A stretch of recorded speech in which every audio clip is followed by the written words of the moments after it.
డిక్షనరీలో మావిగన్ అంటే ఎక్కడ కనపడలేదంట. ఉడ అంటే కనపడిద్దా, తొడ అంటే కనపడిద్దా, గోడ అంటే కనపడిద్దా? మావిగన్ అనేదాన్ని ఒక కొత్త ఆలోచనని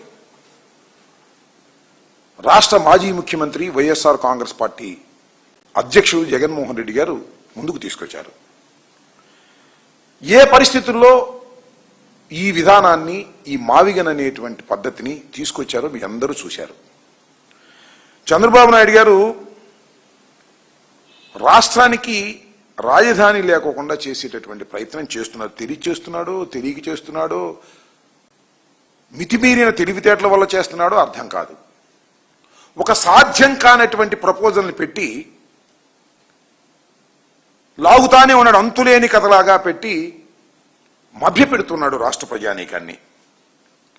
ఇదే విషయాన్ని జగన్మోహన్ రెడ్డి గారు చాలా స్పష్టంగా చెప్పారు. అమరావతి అనేది సాధ్యం కాదు. చంద్రబాబు నాయుడు గారు ప్రజల్ని మభ్యపెట్టేటటువంటి కార్యక్రమం చేస్తున్నాడు. ముందు 50,000 అన్నాడు ఎకరాలు, ఇప్పుడు 1,00,000 ఎకరాలు అంటున్నాడు.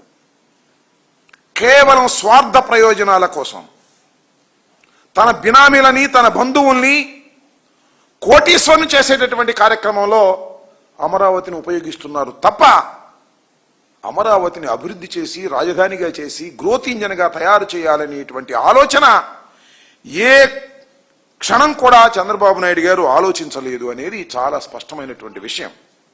జగన్మోహన్ రెడ్డి గారు ఏదైతే చెప్పాడో, చంద్రబాబు నాయుడు గారు అమరావతిని పూర్తి చేయలేరని ఏదైతే చెప్పారో, ఇవాళ మీరు ఒకసారి ఆలోచన చేయండి. ప్రెస్ మీట్ని పూర్తిగా పరిశీలించండి. చంద్రబాబు నాయుడు గారి పరిశీలనలో ఆయన కూడా అదే ఒప్పుకున్నాడు స్పష్టంగా. 2028-29కి రాజధాని పూర్తి కాదు అమరావతి. ఇంతకు ముందు కూడా పూర్తి కాలేదు, 5 సంవత్సరాలు ఉన్నప్పుడు కూడా పూర్తి కాలేదు, అన్ని తాత్కాలికం చేశాడు.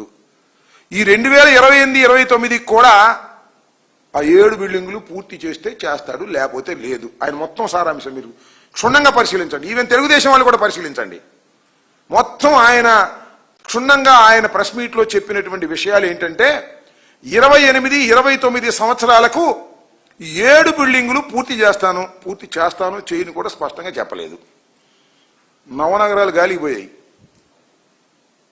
కేవలం ఈ 7 బిల్డింగులు పూర్తి చేసి అది కూడా చేతులు దులుపుకోవాలనేటువంటి పద్ధతుల్లో నారా చంద్రబాబు నాయుడు గారు ఈ ప్రయత్నం చేస్తున్నటువంటి సందర్భంలో జగన్మోహన్ రెడ్డి గారు మావిగన్ అనేటువంటి ఒక మచిలీపట్నం, విజయవాడ, గుంటూరు కారిడార్ని ఒక గ్రోత్ ఇంజన్గా తయారవుతుంది అనేటువంటి విషయాన్ని ప్రజలకు చెప్పేటటువంటి ప్రయత్నం చేశారు. ప్రజలు దాన్ని యాక్సెప్ట్ చేసే దశకు వస్తున్నారు. ఎందుకంటే చంద్రబాబు నాయుడు గారు అమరావతిని ఇప్పుడప్పుడు పూర్తి చేయలేడు అనేటువంటి అంశం చాలా స్పష్టంగా అందరికీ అర్థమైపోయినటువంటి అంశం. ఎందుకయ్యా అది పూర్తి చేయలేడంటే 2 లక్షల కోట్లు కావాలి.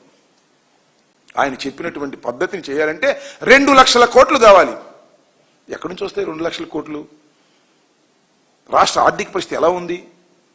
అసలు రాష్ట్రం చేయాల్సినటువంటి, ప్రభుత్వం చేయాల్సినటువంటి పనులకి అసలు డబ్బు లేనటువంటి పరిస్థితుల్లో ఉంటే 2 లక్షల కోట్లు పెట్టి అమరావతిని నిర్మిస్తాను అనేటువంటి మాట కేవలం బూటకమైన మాటగానే ఉంది తప్ప చంద్రబాబు నాయుడు గారు అది పూర్తి చేసే పరిస్థితుల్లో లేరు అనేది చాలా స్పష్టంగా అర్థమవుతున్నది. చంద్రబాబు నాయుడు గారు ఈ 7 బిల్డింగులు పూర్తి చేస్తాన్నాడు తప్ప తన కాలంలో మొత్తం రాజధానిని పూర్తి చేస్తానని మాత్రం చెప్పేటటువంటి ధైర్యం కానీ, సాహసం కానీ